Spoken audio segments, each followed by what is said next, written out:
आज पत्रकार सड़कों पर है। प्रदेश में कार्य किया गया है और निश्चित रूप से जिस तरह से जनता का निर्देश था, साथियों की संख्या हुई नजर आ रही है और जिस तरह से साथियों ने बोला कि पुलिस डिपार्टमेंट सीआईडी की सारी रिपोर्ट भी जारी है कि आज मध्य प्रदेश में सबसे मांगे रखी उनका समर्थन करता हूँ। राजन जी से आग्रह करता हूँ कि जल्दी से इसको पूरा कर। सहयोग बनेगा तो आप जो छोड़ दोगे वो हम पूरा कर देंगे।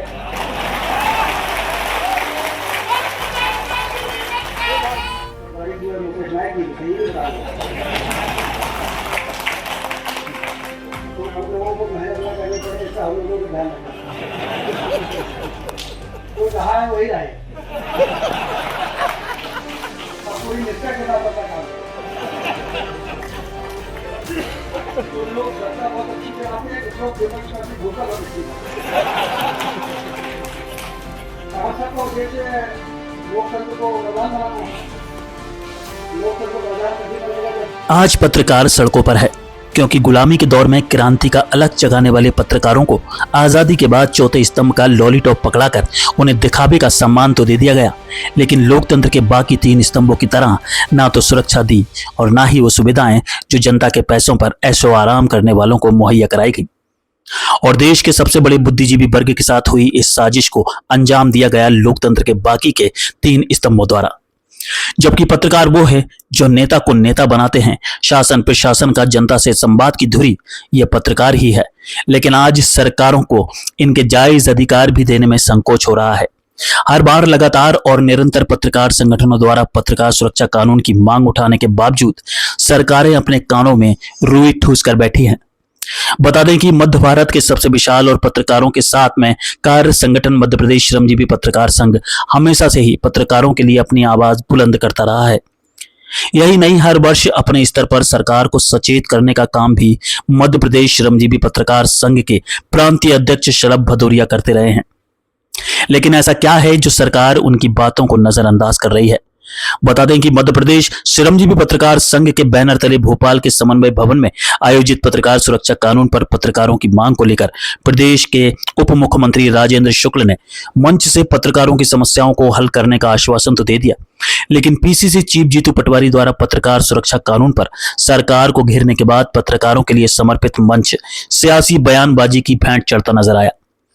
दरअसल कांग्रेस के प्रदेश अध्यक्ष जीतू पटवारी ने देश प्रदेश में हो रही पत्रकारों की मौत पर सरकार को कटघरे में खड़ा किया था और यह भी कहा कि यदि भाजपा सरकार पत्रकार सुरक्षा कानून लागू नहीं कर पा रही है तो हमारी सरकार आने पर पत्रकारों की सुरक्षा सुनिश्चित की जाएगी।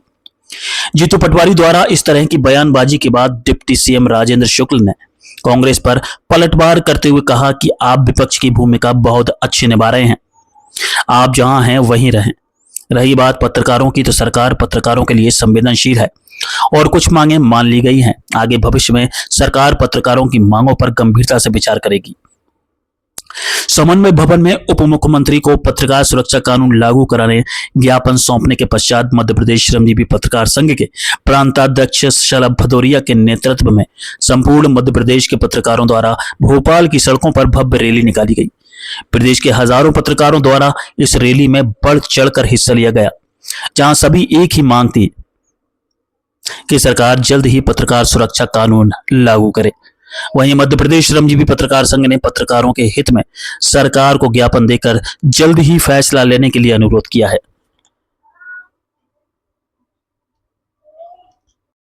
कार्यकर्ताओं को भी सीख देने वाले शलभ भदौरिया जी, उनके लिए मैं सबसे आग्रह करता हूँ आप जोरदार तालियां बजाएं। मंच पर विराजित प्रदेश के और इस सरकार के सबसे सौम्य, सरल और एक अच्छे राजन भैया जो मंत्री हैं, उनके लिए भी हम सब मिलकर ताली बजाएं, उनका स्वागत करें। मंच पर विराजित सभी सम्मानित पदाधिकारीगण, आदरणीय मुकेश नायक जी, सम्मानित पत्रकार जगत के सभी परिवारजन, बड़े विचार में हूँ कि किस तरीके से अपनी बात रखूँ जहाँ सब बुद्धिमान बुद्धिजीवी लिखने, पढ़ने, बोलने और एक विचार को सही तरीके से जनता तक परसेप्शन बनाने वाले परिवारजन यहाँ उपस्थित हैं। आदरणीय साथियों, अभी लंबी चौड़ी मांगों को लेकर हमारे भाई ने आप लोगों की जो भावना है वो व्यक्त की। स्वाभाविक है, सरकार हमारी है, स्वाभाविक है सरकार के काबीना वजनदार मंत्री यहाँ उपस्थित है, तो हमारे जो दायित्व है असल में सरकार की खामियां, सरकार की अच्छाइयां जनता तक उसकी नीतियां ले जाने का भी काम हम पत्रकारों का है, आप जर्नलिज्म का है, तो उनसे मांग रखना भी हमारा अधिकार है। तो मैं जितनी मांगे रखी उनका समर्थन करता हूँ और आदरणीय राजन जी से आग्रह करता हूँ कि जल्दी से इनको पूरा करें।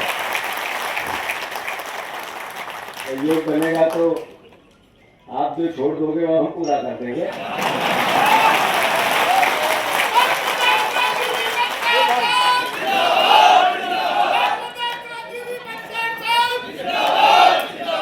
आदरणीय साथियों, में थोड़ी गंभीर बात आप लोगों के बीच में करना चाहता हूँ, और ये कोई राजनीतिक चश्मे से या विचार से इसको हम महसूस करें या मुझे उस दृष्टि से देखें कि मैं एक राजनीतिक दल का अध्यक्ष हूँ।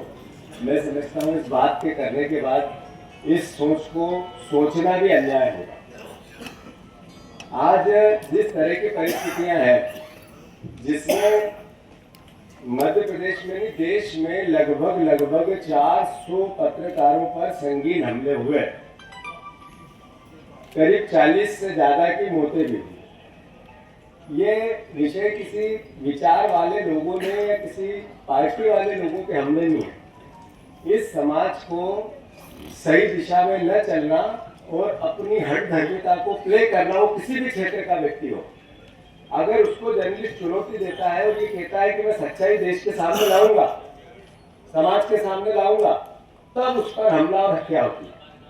स्वाभाविक है, देश पे जब हमला होता है तो हमारे सैनिक शहादत देते हैं सीमाओं की रक्षा की। ऐसे ही बुराइयों से, इन अपराधियों से, इन माफियाओं से जब पत्रकार लड़ता है तो सैनिक की भूमिका निभाता है। तो स्वाभाविक है कि उसकी रक्षा सरकार को, हमको, समाज को, विपक्ष को, सबको मिलकर करनी चाहिए। वो रक्षा की गारंटी कई प्रकार की हो सकती है, उसके परिवार की हो सकती है, जो आपने पूरे ज्ञापन में कही। पर एक विपक्ष के पास असल में सत्ता तो सेवा के लिए होती है, सरकार तो समाज में उत्थान के लिए होती है, और जो जीता वो सिकंदर, अगर जनता ने जिसको जिताया और सरकार में बिठाया, स्वाभाविक है विपक्ष कितनी भी उसकी आलोचना करे, जनता ने चुन के भेजा, अल्टीमेटली सरकार तो सबकी है। पर उसी की अच्छाइयों के लिए पत्रकार जब अखबार में अपनी बात कहता है तो उसी सरकार की कमियों के लिए भी अपनी बात कहता है। एक विपक्ष जो होता है, आज मैं एक पार्टी का अध्यक्ष हूँ, अगर राजन भैया की सरकार की मेरे पास कमियां आती है तो आती कहां से? बीजेपी की सरकार है पर प्रदेश की सरकार, हम कांग्रेस के अध्यक्ष हैं पर प्रदेश की पार्टी के अध्यक्ष हैं। आखिर इन कमियों को समाज के और विपक्ष के सामने लेके कौन आता है? वो आप ही लोग से रूबरू होकर आपके चेहरे में जो प्रसन्नता है उसको देख के ऐसा लग रहा है कि सरकार ठीक चल रही है। और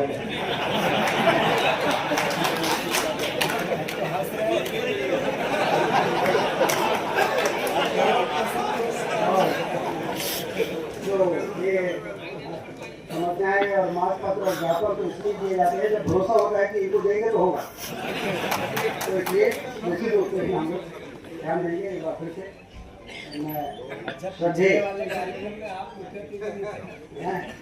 पहले जो था उसमें आप नहीं थे, उसमें भी था यही मांग कर। देखिए, समस्याओं का समाधान तो चरणबद्ध तरीके से होगा। आपने रिजवान भाई को सुना नहीं कि हमारी पहले बहुत सी मांगों के समस्या का समाधान हो चुका है, इन्होंने कहा है। उसका मतलब कि काम हो रहा है, जो काम हो रहा है वही आने वाले दिनों में जो बचे काम होंगे।